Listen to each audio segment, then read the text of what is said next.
BBA, BCA, BCom computer కోర్సులో 100% placement లభించే ఏకైక డిగ్రీ కాలేజ్ కూకట్పల్లిలోని i3 డిగ్రీ కాలేజ్ 8367215215. నమస్తే రమ్గారు. నమస్తే జయ. ఏదైనా మంచి కథ చెప్తారండి? ఇద్దరు అమ్మాయిల కథ చెప్తా. ఇద్దరు అమ్మాయిలు అంటే ఇద్దరు అమ్మాయిలు ఏం చేశారో బోల్డ్ ఐడియాలు వస్తాయి మనకి. ఒక ఊళ్ళో ఒక బాగా ధనవంతుడైన ఒక ఆయన ఉండేవాడట. ఆయన పెళ్లి చేసుకున్నాడు, కూతురు పుట్టింది. కొడుకు పుట్టలేదని ఆయన రెండో పెళ్లి చేసుకున్నాడు. రెండో భార్య కూడా ఇంకో కూతురు పుట్టింది. కానీ రెండో భార్య మంచి తెలివైంది. ఆవిడ ఆయన ధనవంతుడిని ఆకట్టుకుని పెద్ద భార్య దగ్గరికి వెళ్ళనిచ్చేది కాదు. ఇక్కడ భార్య కూతురు పాపం చిన్న ఇంట్లో ఉండేవాళ్ళు. ఆ రెండో భార్యకి పెద్ద ఇల్లు, మంచి భవనము అది ఉండేది. ఆవిడ అసలు ఆయన్ని వ్యామోహింపజేసేసింది అనమాట. కొడుకులు పుట్టకపోయినా పర్వాలేదని ఇలాంటి భావాలు వచ్చేసినాయి. క్రమంగా పెద్ద భార్యని ఆ చిన్న ఇంట్లో నుంచి ఊరి చివరిని ఒక చిన్న గుడిసెలోకి మార్పిచ్చేసింది. వాళ్ళ ఇంటికి మధ్యలో ఒక పర్లాంగు దూరం ఉండేది. పెద్ద మేడ చిన్న ఇల్లు ఉండేవి. ఇప్పుడు చిన్న ఇల్లు దూరంగా అయిపోయి గుడిసె అయిందనమాట. ఈ పెద్ద భార్య ఏం చేస్తుంది, ఆయన ఏం పెద్దగా వచ్చేవాడు కాదు, పెద్దగా మాట్లాడేవాడు కాదు, పిల్లని పెంచుకుంటూ ఉండేది. ఇప్పుడు ఏం చేసేది, నూలు ఒడికి సంపాదించుకునేది తనకి పిల్లకి. అయితే ఏమైంది, ఆ పెద్ద భార్యకు ఒక కూతురు, చిన్న భార్యకి పెద్దమ్మాయి చిన్నమ్మాయి. ఈ పెద్దమ్మాయి కూడా తల్లితో పాటు ఆ నూలు బడకటం నేర్చుకుంది. చక్కటి బుద్ధిమంతురాలు ఆ పిల్ల. ఆవిడ కూడా మంచిదే, భర్త అట్లా ఉన్నా ఆవిడేం అనేది కాదు. ఇక అంతే ఆయన మనస్తత్వం, ఏం చేస్తాము, గొడవ చేసుకుని ఏమవుతుందని ఆవిడేం మాట్లాడేది కంటే ఉండేది. పాపం వాకిట్లో కూర్చుని పిల్ల నూలు ఒడుకుతుంటే పెద్ద గాలి వచ్చిందట. గాలి వచ్చి ఈ ఒడుకుతున్న నూలంతా ఎగిరిపోయింది. పిల్ల అయ్యో అని పరిగెత్తింది ఆ ఎగిరిపోతున్న దాన్ని పట్టుకోవటానికి. వలవలా ఏడ్చేస్తోంది, కళ్ళలోంచి నీళ్ళు కారిపోతుంది. మా అమ్మ వస్తే నేనేం చెప్తాను, ఇంట్లో చీకట్లో కనపట్లేదని బయట కూర్చుంటే గాలి వచ్చి కొట్టేసింది, అయ్యో గాలి దేవుడా ఎంత పని చేసావు అని ఏడుస్తూ కళ్ళలోంచి నీళ్ళు ఇట్లా కారుతుంటే ఆ గాలికి ఆ కళ్ళ నీళ్ళు కూడా ఇలా వెళ్తున్నాయి. అయితే ఆ వెనకాల నుంచి వస్తున్న గాలి దేవుడు అన్నాడు, ఏం పర్వాలేదులే, పోయినాయి నీ ఏడవకు, పద నాతో రా, నీవు నూలు నీకు ఇప్పిస్తాను అని చెప్పాడు. పిల్ల గాలితో పాటే అలా ముందుకెళ్ళింది. వెళ్ళేసరికల్లా ఏమైంది, అక్కడ ఒక ఆవు కనపడింది. ఆవంది, అమ్మాయి ఎక్కడికి వెళ్తున్నావమ్మా అని అడిగింది. గాలిదేవుడు నా నూలు ఇప్పిస్తానన్నాడు, నేను వెళ్తున్నాను. ఆవంది, కొట్టమంతా మురిగ్గా ఉంది, నుంచోలేకపోతున్నానమ్మా, కొంచెం ఇదంతా శుభ్రంగా తుడిచిపెట్టవా.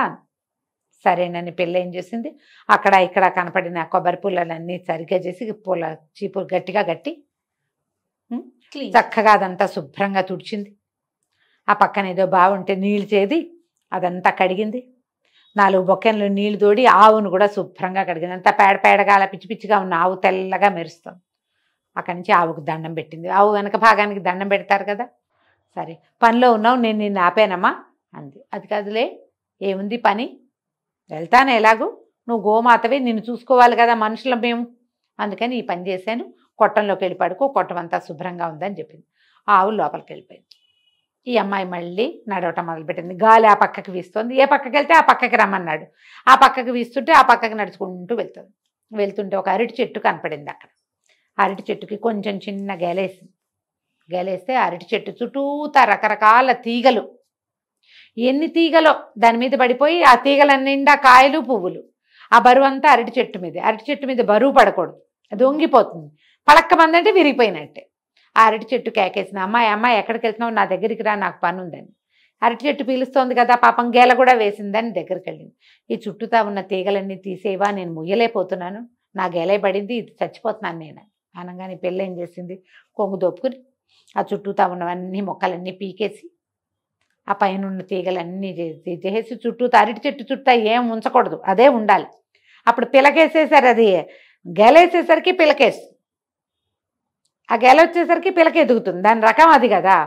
గ్యాప్ లేదు అరటి చెట్టుకి, చుట్టూతా అంతా ఖాళీ చేసేసి చాలా నీకు ఇది సరిపోతుంది అంటే, సరిపోతే నువ్వు ఎక్కడికి వెళ్తున్నావని.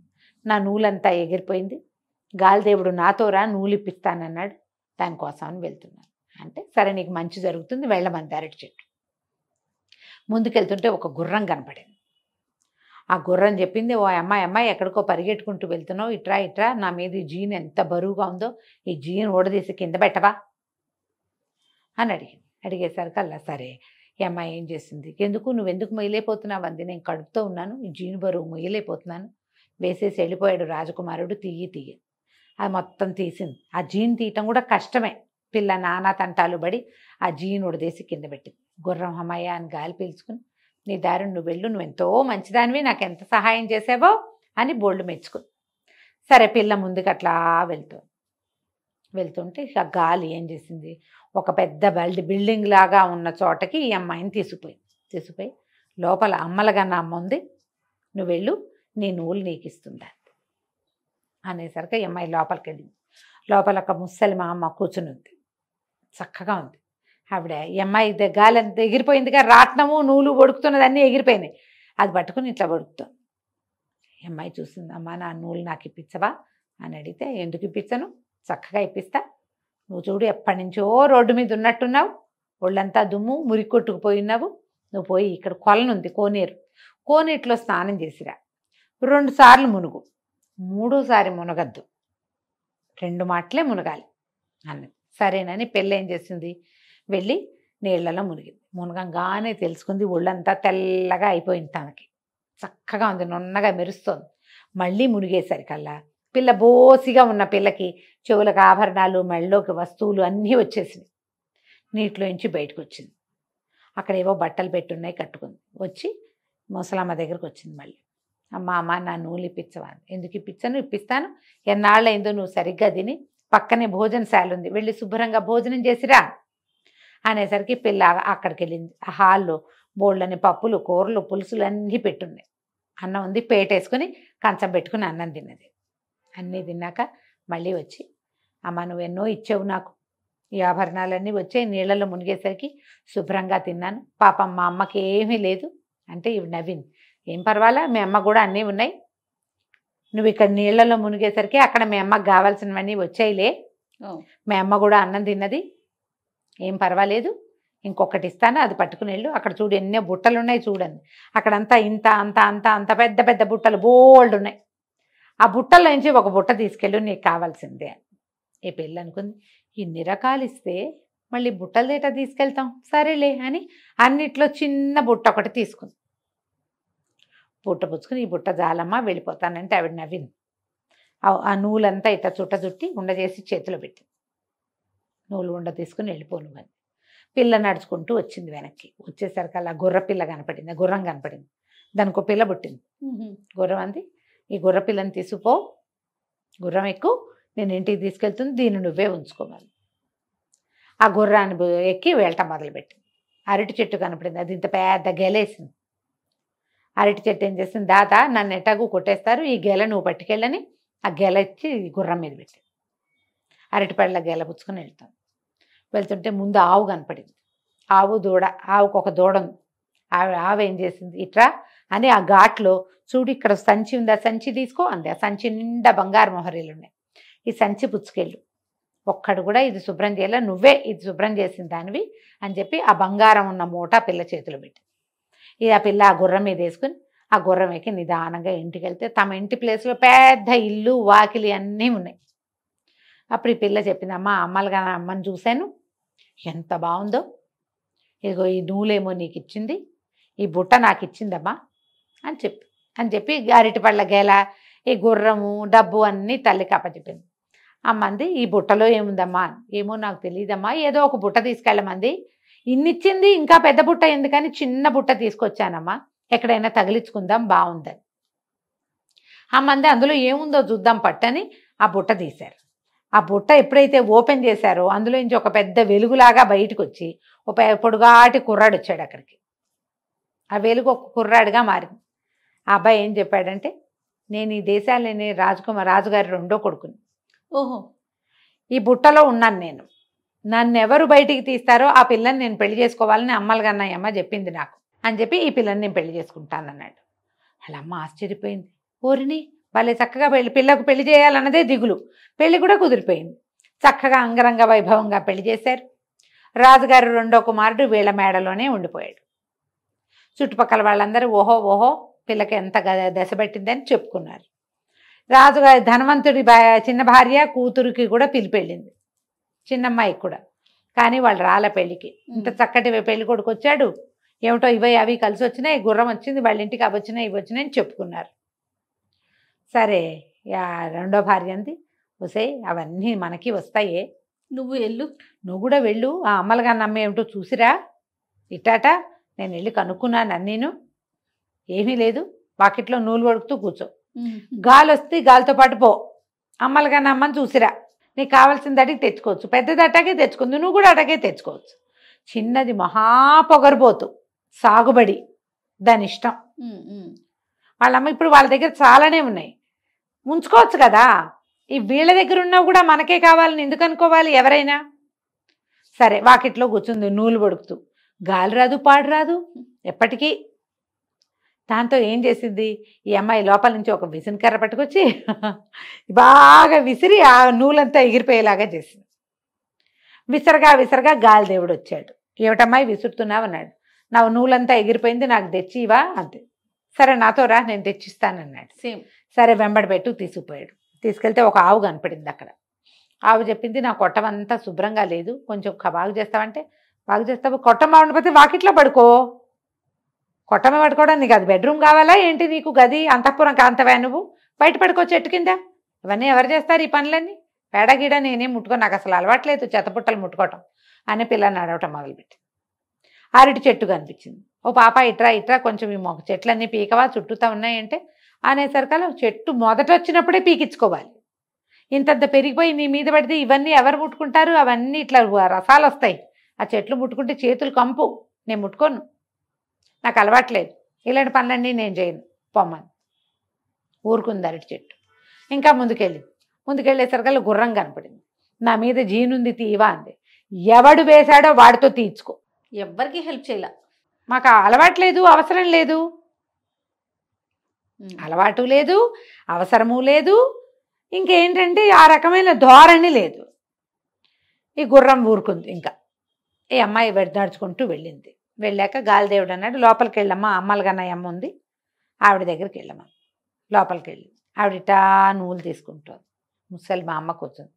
లోపలికి వెళ్ళింది. ఈ అమ్మాయి అటు ఇటు చూస్తుంది. అమ్మలుగన్నయ్య అమ్మ అంటే ఈ పిల్ల ఏమనుకుంది, ఈవిడ ఇటాగో కూర్చుంటుంది అనుకుంది. ఇవి చూస్తే ఒక ముసలిమామ ఉంది ఇక్కడ, ఈవిడే అమ్మలుగన్న అమ్మాయి ఉంటుందని దాని ఊహ కూడా రాల. లోపలికి వెళ్ళి, ఓ ముసలమ్మ నువ్వేనా అమ్మలుగన్నమ్మవి, రే ఆవిడ ఎవరన్నా ఉందా అని అడిగింది. ఆవిడ నవ్వి, నేనేను అని. సరే మా పెద్దదానికి ఏవో ఇచ్చావు చాలా, నాకు కూడా ఏమైనా ఇవ్వు, అవి పుచ్చుకుని నేను వెళ్తా అంటే ఆవిడ నవ్వింది. అలాగే వెళ్ళి చెరువులో మునిగిరా, కొలంలో 2 సార్లు మునుగు అంతేనంత. సరే పిల్ల వెళ్ళింది, నీళ్ళల్లో మునిగితే చక్క తెల్లగా మెరిసిపోయింది. బాగున్నాను అనుకుంది. రెండోసారి మునిగితే మామూలుగానే దానికి కొన్ని ఆభరణాలనే ఇంకా వచ్చినాయి, గజ్జలు అవి గల్లు గల్లుమంటూ. మూడోసారి మునిగితే ఏమిటో బ్రహ్మాండం పగిలిపోతుంది అనుకుంది. మూడోసారి మునిగేసరికల్లా ఏముంది, మొత్తం నగ నట్ర అన్నీ పోయి మొహం నిండా కురుపులు పొక్కులు గడ్డలు అక్కడక్కడ వెంట్రుకలు ఇన్ని వచ్చినాయి. నిర్ఘాంతపోయింది. అది లేచి బయటకు వచ్చి సో ఇదేమిటి నేను ఇట్ట తయారైన ముసల్దాన, నువ్వు నన్ను ఏం చేసావే, నీ మొహం మండా అని తిట్టింది అమ్మవారిని. అమ్మలుగానమ్మని తిట్టేసరికల్లా ఆవిడంది, నేను చేసేదేముంది, నీకు నువ్వే చేసుకున్నావు, పో ఇక్కడి నుంచి బయటికి అని చెప్పి ఆ చేతిలో ఉన్న నూలుని ఇట్లా విసిరేసరికల్లా ఆ నూలు ఈ పిల్లని తరివేసింది, బయటికి వచ్చేసింది. ఆ బిల్డింగ్లో నుంచి బయటకు వచ్చేసింది. నూలే తోసేసింది అమ్మాయిని బయటికి. ఆ తోసుకుంటూ తీసుకొచ్చేసింది నూలు, ఇంకక్కడ నిలవనివ్వల. వచ్చేసరికల్లా వరుసగా కనపడ్డాయి గుర్రము, అరటి చెట్టు, ఆవు. వాళ్ళకి ఏ సహాయము చేయలేదుగా, ఏమీ ఇవ్వల. గాలితోటి నూలుతోటి తోయబడుతూ ఈ చిన్నమ్మాయి ఇంట్లోకి చేరిపోయింది. వాకిట్లోకి వచ్చిన పిల్లని చూసి తల్లి గుర్తుపట్ల. అది మామూలుగా తెల్లగా అందంగానే ఉంటుంది, మరి నగా నట్ర పెట్టుకుని పిల్ల కళగా ఉంటుంది. కళ లేదు, కాంతి లేదు, మొహం నిండా గడ్డలు మచ్చలు, మోచేతుల దగ్గర అక్కడ ఇంత పొడుగున వెంట్రుకలు. దీన్ని ఏం చేయాలో తెలియలా తల్లికి. ఏం చేస్తే ఇది క్యూర్ అవుతుంది? వాళ్ళ ఏడ్చింది ఆవిడ. ఇదేమిటి ఇట అయ్యావు, ముందే బాగున్నావు కదే, ఉన్నవే ఉంచుకుంటే పోయేదే, అంతేగా అసలు ఉన్నవి కూడా పోయి ఇట తయారయ్యావేమిటి అని బాగా శోకాలు పెట్టి ఏడ్చేసరికల్లా ఆ పిల్ల అలా బోమంది.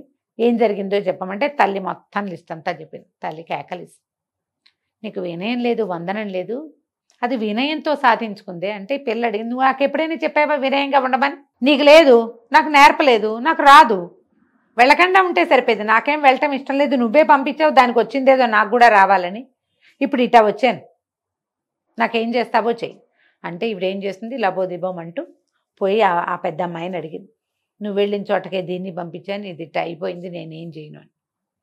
ఆ పిల్ల ఏం చేసింది, సరే లేపింది చూద్దామని మళ్ళీ ఒకరోజు వాకిట్లో నూలు వడుకుతో కూర్చుని, దానికి అవసరం లేదు, గాలి వచ్చేసరికల్లా మా చెల్లిని మామూలుగా చేయమని అడిగి మళ్ళా వెళ్ళి చెల్లెల్ని వెంబడి పెట్టుకుని చెల్లెలతోటి ఆవుకి సేవ చేయించి, అరటి చెట్టుకి సేవ చేయించి, గుర్రానికి సేవ చేయించి వెంబడి పెట్టుకెళ్ళి 2 సార్లు మునిగించి దాన్ని మామూలు మనిషిని చేసి తీసుకొచ్చుకుంది. ఆ తర్వాత ఇంకెప్పుడు ధనవంతుడు తన పెద్ద భార్యను నిర్లక్ష్యం చేయలే. ఈ చిన్న భార్య కూతురు కూడా వీళ్ళతోటి చక్కగా ఉన్నారు. ఆ పిల్లకి మొగుడిని వాళ్ళే వెతుక్కున్నారు. అమ్మలుగా అమ్మ అయితే దానికి వరుణ్ ఇచ్చే ఉద్దేశం చేయలేదు. ఎందుకంటే ఇంతకుముందు ఏం చేసింది ఆ పిల్ల, ఆవిడ ఏదైనా ఒక బుట్ట తీసుకెళ్ళమంటే పెద్ద బుట్ట తెచ్చుకుంది. ఆ పెద్ద బుట్టలోంచి ఒక తాచుపాము వచ్చింది. ఓహో. ఈసారి ఏమీ జరగలే అలాంటివి. ఇంటికి వచ్చాక తర్వాత అది మామూలుగా అయిపోయింది. ఇంకా ఈ పెద్ద అమ్మాయితోటి పంతం ఏమీ లేదు. జీవితం మాత్రం మెల్లిగా బాగుపడింది. అందుకని ఎప్పుడు కూడా ఎవరికైనా లభించిన దాన్ని చూసి మనకున్నది చాలదు అలాంటిది కావాలనుకోకూడదు. వాళ్ళలాగా కాదు, మనలాంటి దారిలోనే మనం వెళ్ళాలి. మనం పిల్లలకి అది అర్థమయ్యేలాగా చెప్పాలి. వాళ్ళకుంది నాకు కావాలి అనకూడదు. వాళ్ళది వాళ్ళదే, మనదే మనదే. దానికోసం సరదాగా ఈ కథ చెప్పచ్చు. తప్పకుండా అండి. నమస్తే. నమస్తే.